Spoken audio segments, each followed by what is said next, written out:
Hey there, Coach Abaxial here with Game Gym Online. This is part 2 of our series on completing the push.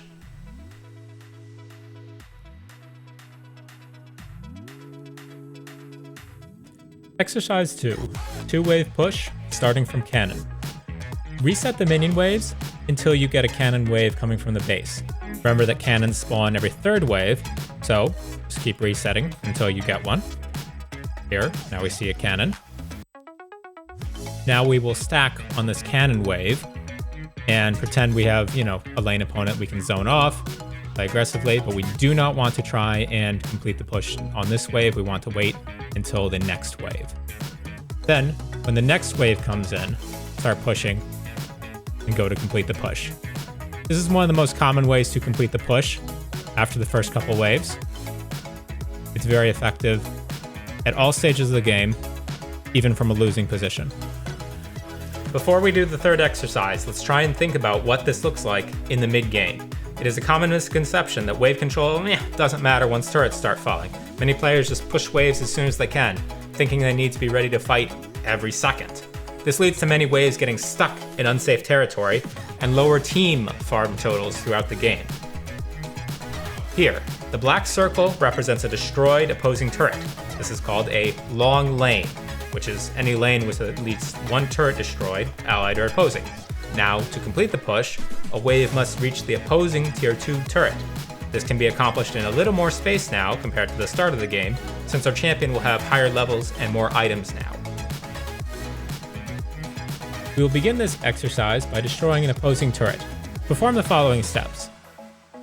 Turn on cooldown, health, mana regeneration, give yourself some gold, level up to level 9, but not 18. And let's turn off minion spawn for now. For my champion Victor, I want to buy 6 items. Here, I'm going to just buy some AP and a Nashor's Tooth. After that, I'm going to head to lane and start killing this turret. Once you kill the turret, we want to simulate a mid-game push situation. We want to try and push the second wave from about where I'm standing right now, not too far up. Let's head back to base. We're going to sell our items, except for the mythic and boots, then turn on minion spawn.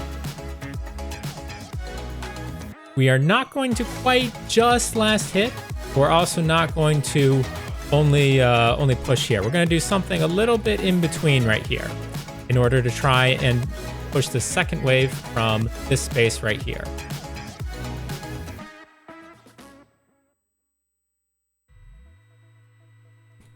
Let's pretend I didn't miss those.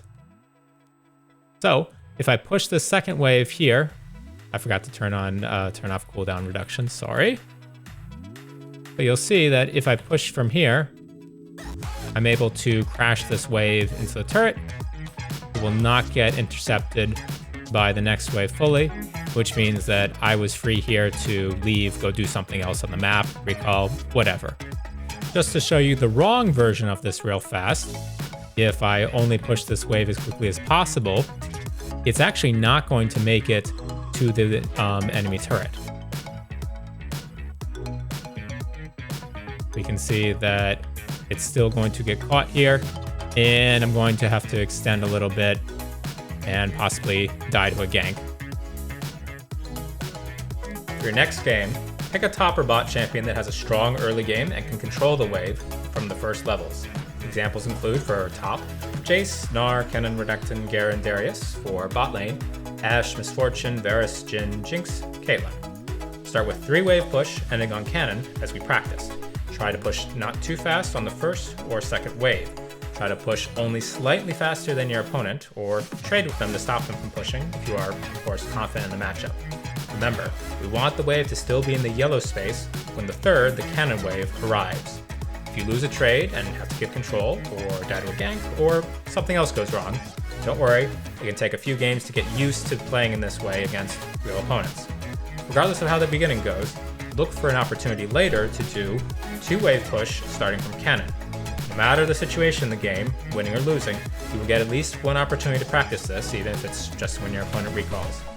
Our goal here is to create control. By controlling how the minion waves will meet, we create safety for ourselves and more risk for our opponents. The best players make decisions for each wave based on what it will mean for the next waves. They are always thinking 1 or 2 in advance. Create this awareness in yourself. That's all for now. Today can be the day that you learn to master completing the push. Coach Abaxial,